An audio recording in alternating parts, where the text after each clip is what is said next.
오늘 우리 예배를 통해서 우리 성도님들의 마음속에 부정적 힘든 어렵고 찌들은 것 다 없어지고 주의 은혜의 평화가 임하시고 우리 성도들의 생활 속에 얽혀진 구조적인 어려움과 그늘이 다 물러 하나님의 은혜의 빛으로 충만케 되기를 소원합니다. 예수님께서 사마리아 지역을 한번 지나가시기도 했습니다. 그때 지나갈 때 10명의 문둥병자들이 지나가다가 만나게 됐습니다. 그때 그 사람들이 얘기했습니다. 예수 선생님이여 우리를 긍휼히 여기소서. 예수 선생님이여 우리를 긍휼히 여기소서. 그 말은 그 속에 내포되어 있는 게 뭐예요? 우리 병 좀 고쳐주세요. 그런 뜻이죠. 예수님께서 그 말씀을 들으시고 너희는 가서 제사장들에게서 보여라 그랬어요. 그 당시에 문둥병이 고쳐졌다 안 고쳐졌다 그것은 제사장들에게 가서 인정을 받아야 했습니다. 그러니까 예수님께서도 제사장들에게 가서 보여라고 말했습니다. 그런데 제사장들에게 보이러 가다가 고침을 받게 됐습니다. 9사람은 제 길로 갔고 1사람은 예수님께 돌아왔습니다. 하나님께 영광을 돌리고 예수님의 발 앞에 엎드렸더라 말씀했습니다. 그때 예수님이 하신 말씀이 10사람이 고침받지 않았느냐? 그런데 9명은 어디 갔느냐고 물으셨습니다. 그때 그 감사한 그 사람에게 주시는 축복의 은혜의 말씀이 하나 있습니다. 그게 뭐냐면 내가 구원을 받았느니라 그랬어요. 내 믿음이 너를 구원하였느니라. 한번 요 말씀을 한번 외워보겠어요. 내 믿음이 너를 구원하였느니라. 시작. 내 믿음이 너를 구원하였느니라. 아멘. 감사하는 사마리아 사람에게 하나님께서 구원의 축복을 주셨습니다. 감사하지 않은 9사람에게는 구원의 축복이 임하지 못했습니다. 감사하는 사마리아 문둥병자에게 더 큰 구원의 축복을 주님께서 그에게 주신 것입니다. 우리 부모님은 자녀들이 뭘 달라고 하면 조금 더 주고 싶고 이쁜 짓 하면 더 주지요. 미운 짓 하면 그냥 조금만 주고 이쁜 짓 하면 달라고 하지 않은 것까지도 다 주고 싶습니다. 하나님께서도 오늘 우리에게 우리가 구한 것도 주시고 구하지 않은 것도 주님께서는 우리에게 더 축복을 주시고 그렇게 하기를 원하십니다. 축복. 우리가 축복 그러면 일반적으로 우리에게 주시는 소유의 많음을 의미하는 경우가 많습니다. 생각하는 거예요. 축복 그러면 우리의 가진 소유가 많아진 것을 생각하는 경우가 많습니다. 그러나 성경이 가르치는 정말 축복은 뭐냐? 그러면 우리의 가진 소유에다가 더하기 하나님의 은혜가 임할 때 그것을 축복이라고 말합니다. 할렐루야. 하나님의 주시는 우리의 소유의 축복 플러스 하나님의 은혜의 역사입니다. 그래서 하나님의 주시는 그 은혜를 가지고 우리가 하나님의 은혜를 받아서 하나님께 사용하고 하나님이 기뻐하실 일들로 헌신하며 사는 것, 그것도 포함해서 축복이라고 말합니다. 그러니까 하나님의 주시는 것이 우리에게만 오는 것만이 아니라 하나님의 은혜가 임해서 내가 주님 앞에 감사하고 하나님을 향해서 내가 헌신하고 몸 바쳐서 충성하고 힘써 그를 사랑하는 마음의 일들을 이루어가는 것, 그것도 다 포함해서 하나님의 축복입니다. 그리고 우리 성도들이 내가 주를 위해서 얼마나 많이 헌신하고 주님의 기뻐하신 일들을 하며 사는가, 거기에 플러스 내가 삶에 구하는 것. 그래서 우리의 삶 플러스 내가 주를 위해서 헌신하고 있는 그 삶이 하나님의 축복이라는 거죠. 그러니까 이 축복은 우리가 원하는 것만이 아니라 하나님의 은혜가 임해야 하는데 그 은혜가 임한 사람을 축복이라고 합니다. 그냥 받은 것만을 가지고는 축복이라고 하지 않습니다. 여러분, 예수 안 믿는 사람들도 자기가 원하는 거 다 받습니다. 그것은 축복이라고 하나요? 그러나 우리의 축복은 하나님의 주신 것을 가지고 받고 소유하고 거기에 하나님의 은혜가 임할 때 그것을 축복이라고 합니다. 그러니까 예수 믿는 사람에게는 축복이 있는 거지요. 오늘 우리는 다 하나님의 축복을 받은 사람인 줄로 믿습니다. 그래서 우리는 땅에서도 축복을 받고 하늘에 주시는 그 은혜의 자리에서도 누릴 것을 생각하는 것이 우리 믿음의 사람의 소원인 거예요. 그래서 하나님은 좋은 것, 더 좋은 것을 축복으로 주시기를 원하십니다. 우리가 어렵고 힘들고 고난이 있을 때면 하나님 앞에 우리가 구하고 기도하죠. 그러면 하나님께서 응답을 주시고 그리고 그때그때마다 문제를 해결해 주시고 오늘 우리가 그렇게 평안하게 살아가게 하십니다. 그런데 응답과 축복은 조금 차이가 있습니다. 응답이라는 것은 내가 구한 것을 주시는 것, 이것이 응답입니다. 그게 내가 구한 것만큼 주는 거예요. 어떤 사람이 300만 원이 돈이 필요해요.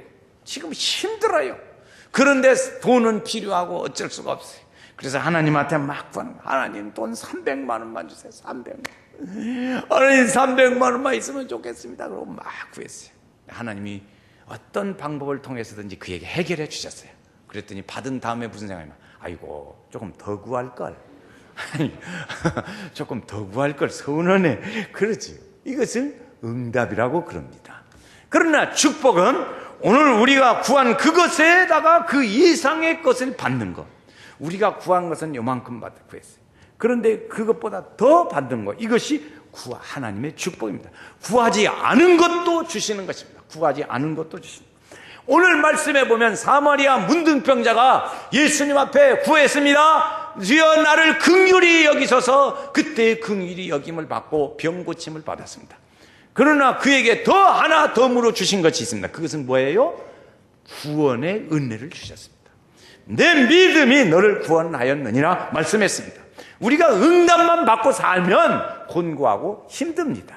우리가 응답만 받고 살면 필요한 것만 구하고 필요한 것만 주시는 거예요. 그러니까 재미가 없어요.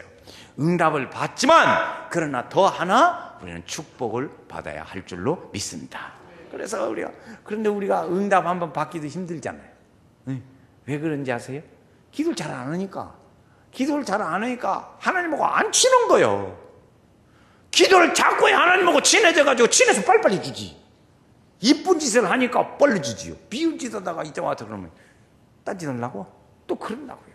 그러니까 우리가 자꾸 하나님한테 기도를 많이 해서 하나님하고 많이 친해놔야, 가까이 하고 친해놔야 응답도 빨리 오지. 할렐루야. 그랬어요. 문둥병자 그 사람에게 구원도 주시고 하나님께서 건강도 주시는 축복을 주었습니다.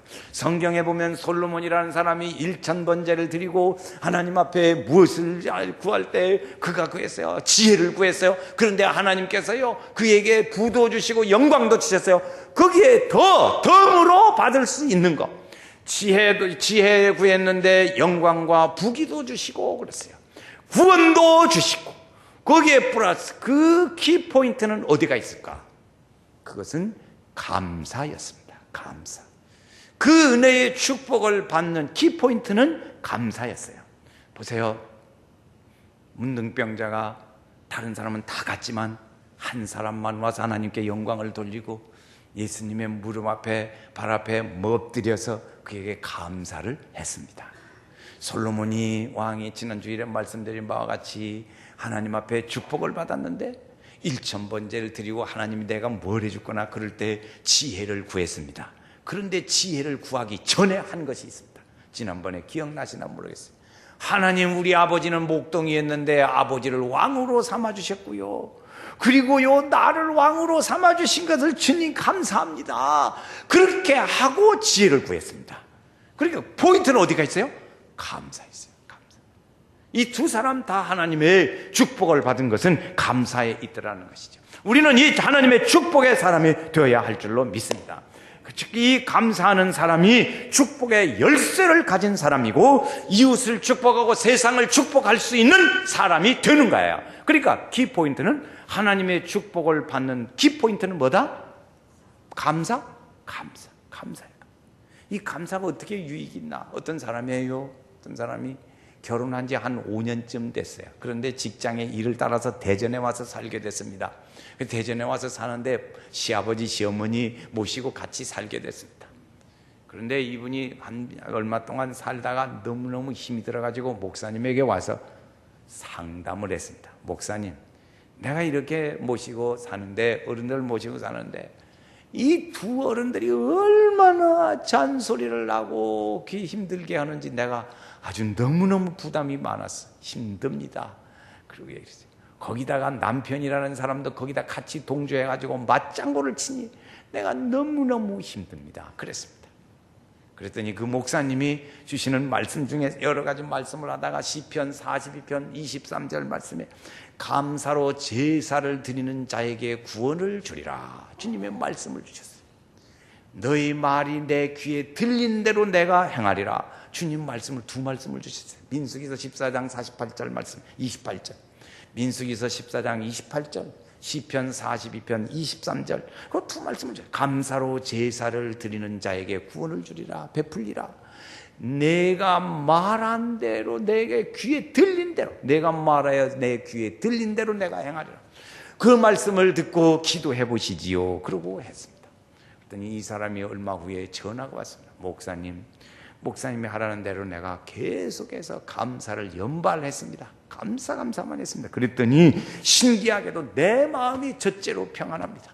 내 마음이 평안하고 잔소리가 좀 줄어드는 것 같이 내 귀에 들리고, 그리고 말이 싸납지 않고 부드러워졌습니다. 그래, 감사합니다. 그리고 얼마 있다가 또 다시 전화가 왔습니다. 목사님, 신기한 거예요. 감사를 연발했는데 잔소리가 없어지고 이제는 칭찬으로 바꿔지게 됐습니다. 감사로 제사를 드리는 자에게 주시는 하나님의 구원인 줄로 믿습니다. 감사의 말이 중요합니다. 너희 말이 내 귀에 들린 대로 행하리라. 그러니까 우리가 감사하면 들린 대로 그대로 행하시고, 불평스러운 말을 많이 하면 들린 대로 행하고, 들린 대로 행하리라. 들린 대로 행하리라. 한번 같이 들린 대로 행하리라. 하나님 앞에 우리 들린 대로 행하리라.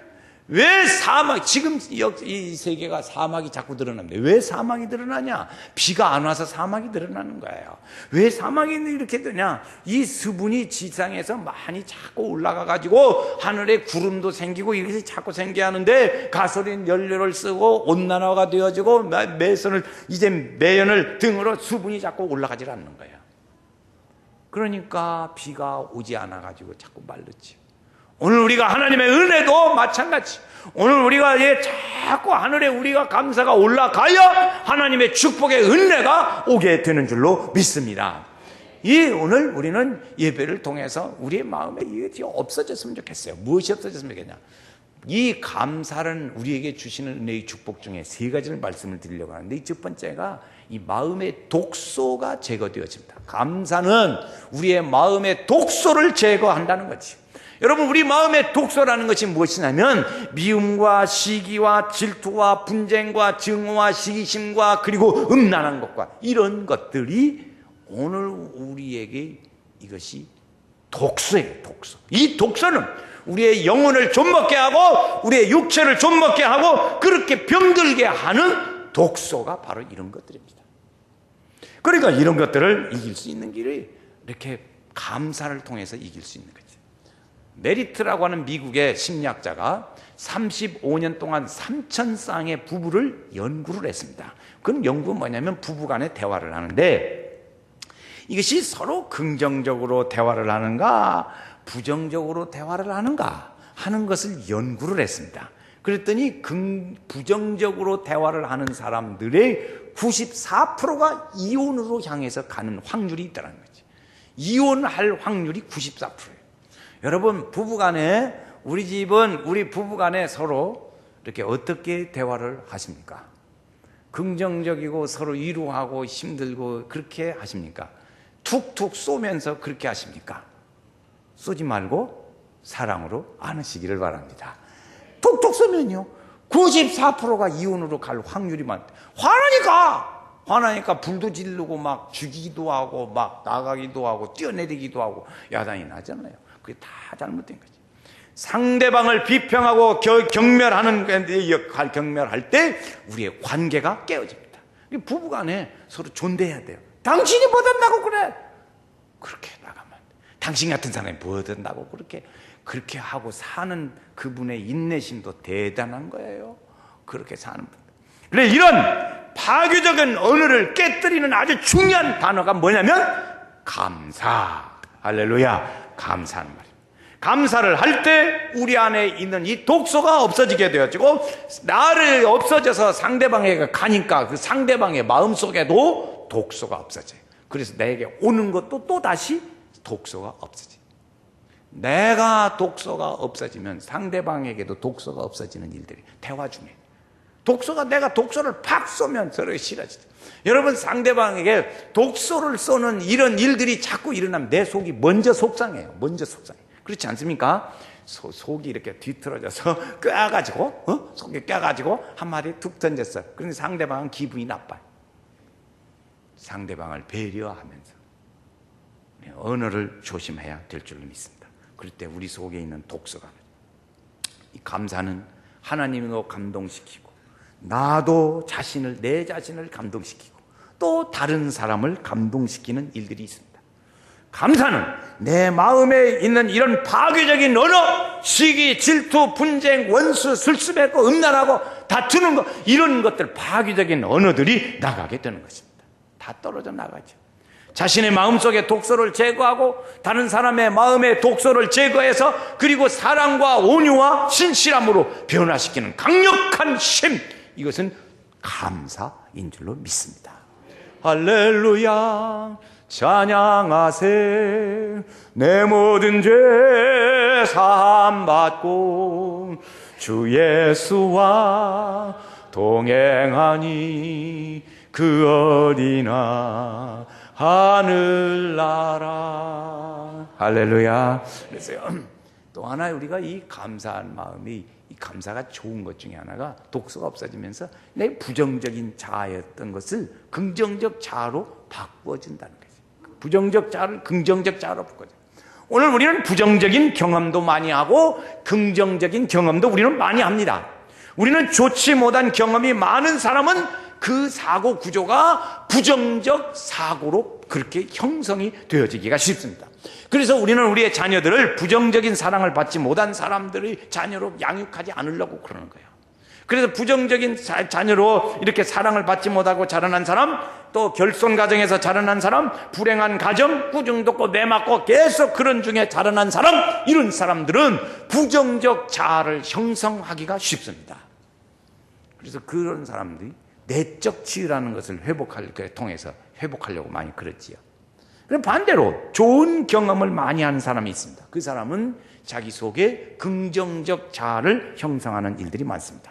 행복한 가정에서 자라고 칭찬받고 비전이 있는 환경 속에서 자라고 부모의 따뜻한 사랑이 오가는 대화 속에 자라난 이 자녀들은 긍정적 그리고 양육적 자녀의 자격이 형성을 이루어가게 된다는 것입니다. 이 부정적 자아가 강한 사람은 성공하기가 힘듭니다. 부정적인 것이 많은 사람은 항상 욕구불만이고 안 된다는 생각도 많고 패배감도 많고 분노감이 많이 나타납니다. 그러나 긍정적인 사람은 그렇지 않죠. 환경과 타인에 대해서 인내심이 많고 그리고 항상 소망이 넘치고 다른 사람을 수용할 수 있습니다. 우리가 신앙생활을 할 때도 이 부정적인 사고 구조를 가진 사람은, 자기가 자아가 형성된 사람은 은혜를 받습니다. 은혜를 받아도 똑같이 받지만 그 부정적 자아가 사라지기가 대단히 힘듭니다. 부정적 자아를 형성되어진 사람은 은혜를 받아도 그것이 없어지기 힘들어요. 그러니까 그것을 없애는 방법 중에 하나는 은혜 받아도 잘 안 없어지는데 그것이 감사로 처방이 됐습니다. 감사는 말로 그 부정적 자아가 깨어진다는 것입니다. 그래서 감사하면 그렇게 바꿔지게 돼요. 감사는 긍정적 자기를 이제 자아로 변화시키는 강력한 능력이 있는 것이 긍정적 인간입니다. 이 감사의 말이에요. 자녀가 부모의 사랑을 많이 받고 자라도록 해야 할 줄로 믿습니다. 저는 우리 성도님 중에 한 분이 자기의 직장 일 때문에 자기의 자녀를 자기가 그렇게 많이 돌봐주지 못했다는 것에 대한 그 자책감을 많이 가지고 저한테서 대화하는 중에 눈물이 글썽이는 것을 봤습니다. 그 자녀에 대하여 미안한 마음이 있다는 거예요. 미안한 마음. 그 긍정적 자아로 자녀가 형성되어져 가야 하는데 그렇게 되지 않을까 무서워서 그 일로 인해서 제가 아무것도 모르는 그 아기를 그때 못 해줘서 그런 부모의 마음이 아픈 마음을 갖고 있더라고요. 그 마음은 정말 제가 많은 감동을 받았습니다. 현대 사회에서 그런 일은 보통 있는 일이고 그냥 나면서부터 떨어지는 것이 일반적인 현상이 많이 있는데 그 어머니의 그 마음을 제가 들었을 때 정말 좋은 고운 마음의 어머니라는 것을 들었어요. 오늘 우리 교회에도 유아실도 있고 영아실도 있습니다. 그리고 부모님들, 성도님들, 오늘 우리의 자녀를 우리가 함께 생각할 것은 자녀를 경쟁적인 자녀로 양육하지 마시기를 바랍니다. 자녀를 경쟁적인 자녀로 양육하지 말고, 오늘 그렇게 놔둬도 이 사회가 경쟁적인 사회인데 부모님까지 거기다가 곁들여가지고 자녀를 경쟁적인 자녀로 만들면 그 자녀는 부정적인 자녀의 형성을 하기가 쉽습니다. 그래서 집에 와서라도 평안하고 안정되고 온유하고 사랑할 줄 아는 그 마음을 가질 때 집에 와서 편히 쉬고 집이 좋아지지요. 그래서 부모에게서라도 이 경쟁 사회에 벌써 유치원만 가도 경쟁 사회인데 그 집에 와서라도 평안을 누리게 해야 하지 않겠습니까? 우리 자녀들을 그렇게 온유하게 긍정적인 자녀로 키워갈 때 그때 하나님의 은혜가 그 머리 위에 임하게 될 줄로 믿습니다. 그 사랑의 물결이 영원토록 내 영혼을 덮으소서. 할렐루야. 긍정적 자아가 되어지기를 바랍니다. 그런 은혜를 주세요. 감사는 또 하나, 세 번째는 우리의 최고의 영성을 좋게 만들어줘요. 우리의 감사는 우리의 영성을 최고조로 만들어주는 다른 것이 있습니다. 성경에 보면 영성이 좋은 사람들이 몇 사람이 많은 분들이 있지만은 그러나 몇 사람 들어보면 사도 바울이라는 분이 있습니다. 사도 바울이라는 사람은 감옥에 들어갔습니다. 그 감옥에 들어가서도 그의 영성은 조금도 변하지 않았습니다. 환경은 어렵고 힘들었지만 그 영성은 변하지 않았어요. 어떻게 그걸 알 수 있냐면 항상 기뻐하시오, 기도하세요, 감사하세요 하고 권면했습니다. 아니 밖에 있는 사람이 안에다가 있는 사람에게 이야기한다면 모르지만 감옥에서 쇠고랑 차고 발에도 착고를 차고 있는 이 사람이 밖에 있는 사람들에게 대하여 하는 말이 그렇게 살아가 보시지요 하고 권면합니다. 그의 영성이 얼마나 좋은 사람인가 알 수 있습니다. 환경이 그의 영성을 지배하지 못하는 거죠. 다니엘이라는 사람도 있습니다. 다니엘이라는 사람은 하루에 3번씩 무릎을 꿇고 기도했습니다. 그런데 그 말씀 다음에 보면 그가 하나님께 감사하였더라. 그래서 감사했더라. 그의 영성은 무엇으로 만들어졌어요? 다니엘은 감사의 기도로 만들어졌어요. 감사의 기도. 여러분, 오늘 우리가 영성이 좋아지는 사람도 있고 안 좋아지는 사람도 있습니다. 영성이 좋은 사람은 어떻게 되냐? 자꾸 감사와 찬양을 많이 하면 그 영성이 맑아져요. 왜 맑아질까요? 어둡고 힘들고 부정적인 것들이 떠납니다. 우리 심령에서 떠나요. 그 심령에서 떠나면 우리 생활 속에 얽혀져 있는 어두움의 세력들이 떠납니다. 당신 같이 떠나요. 우리 심령에서 떠나고 우리의 생활 속에서 떠납니다. 떠나면 그의 성령의 은혜가 우리 속에 임하게 돼요. 여러분, 오늘 우리가 부정적이지 말자는 말을 많이 듣습니다. 왜 그러냐 하면 이 부정적이고 비판적이고 이렇게 되어지면 우리의 이성이 발달합니다. 이성이 발달해요. 자기의 의지가 발달합니다. 이 감정과 지성과 의지가 발달하면, 이성이 발달하면 자기를 지배하는 것이 그렇게 지배되기 때문에 성령이 우리 속에 임하실 자리가 없는 거예요. 그래서 고린도서에서 말씀은 우리에게 주는 게 뭐냐면 너희의 그런 이성적인 생각과 감정과 이것들을 쳐서 복종시켜라. 복종시켜야 하나님의 은혜가 임한다는 거예요. 그러니까 그것을 이기는 것은 감사라고 말이죠. 감사. 오늘 주시는 말씀에 감사.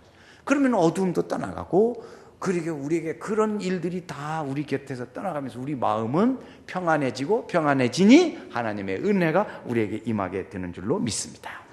다윗이라는 사람이 있습니다. 다윗은 언약궤를 옮겨놓고 불기가 나올 만큼 기뻐서 춤추면서 좋아했습니다. 그런데 그 아삽과 그의 형제들을 놓고 또 축하하라고 막 그렇게 찬양하고 좋아했습니다. 그러면서 또 말했습니다. 백성들에게도 감사하고 찬양하라고 말했습니다.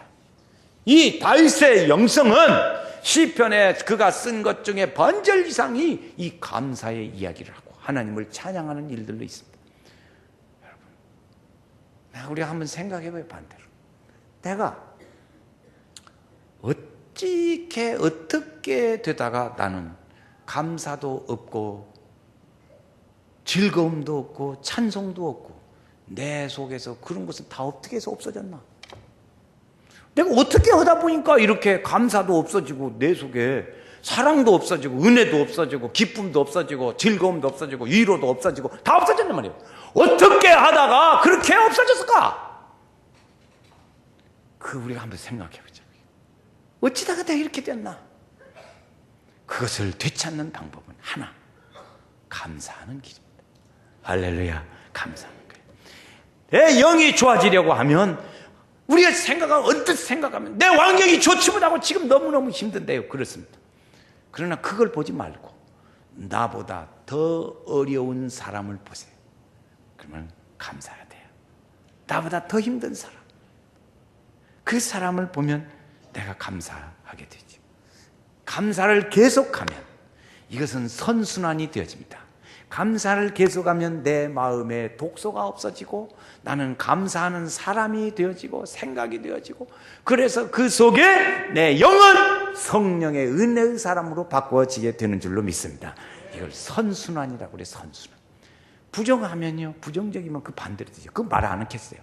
우리가 감사하면 내 속에 부정적인 독소가 없어지고 나는 감사하는 사람의 사고로 구조가 그렇게 바꿔지고 내 영성은 하나님 앞에 은혜의 사람으로 바꿔지는 이 선순환의 역사가 있단 말이에요. 그러니까 우리는 어째 하다가 잊어버렸는가, 그것을 생각하면서 이걸 감사로 우리의 생활을 바꿔가야 될 줄로 믿습니다. 감사하는 생활이 되어질 때 그 영성이 좋아지게 됩니다. 오늘 이것이 어떻게 하면 감사하는 생활로 영성이 되어질 것인가? 그것은 이 사마리아 사람이 예수님을 만난 이 사건에서 발견할 수 있습니다. 이 사람은 예수님을 만나고 고침을 받고 그리고 그 다음에 하나님의 은혜를 받게 됐습니다. 예수님 안에 있을 때 감사도 있어지게 되었고, 예수님을 만났을 때 감사의 은혜로 회복이 되어졌고, 예수님 안에 있을 때 그 은혜가 그 삶 속에서 다 어둠은 물러가고 평안과 은혜와 기쁨으로 함께 된 줄로 믿습니다. 오늘 우리 예배를 통해서 우리 성도들이 심령에는 감사와 기쁨과 은혜로 충만해지고, 오늘 우리 속에 구조적으로 있는 우리의 가정과 내 생활 주변에 일어나는 어둠의 일들이 다 떠나가고 하나님의 은혜로 채워지는 축복이 있어야 하겠습니다. 이런 은혜가 있기를 주의 이름으로 축원합니다. 그래서 우리 하나님, 내 입술의 감사를 통해서 먼저 내 속에 독소가 없어지고 내가 그런 사람으로, 감사의 사람으로 되어지고 내 영성은 하나님을 향해서 아름답게 피어나게 하소서. 그 축복에 오늘 주의 은혜의 축복이 있기를 주의 이름으로 축원합니다.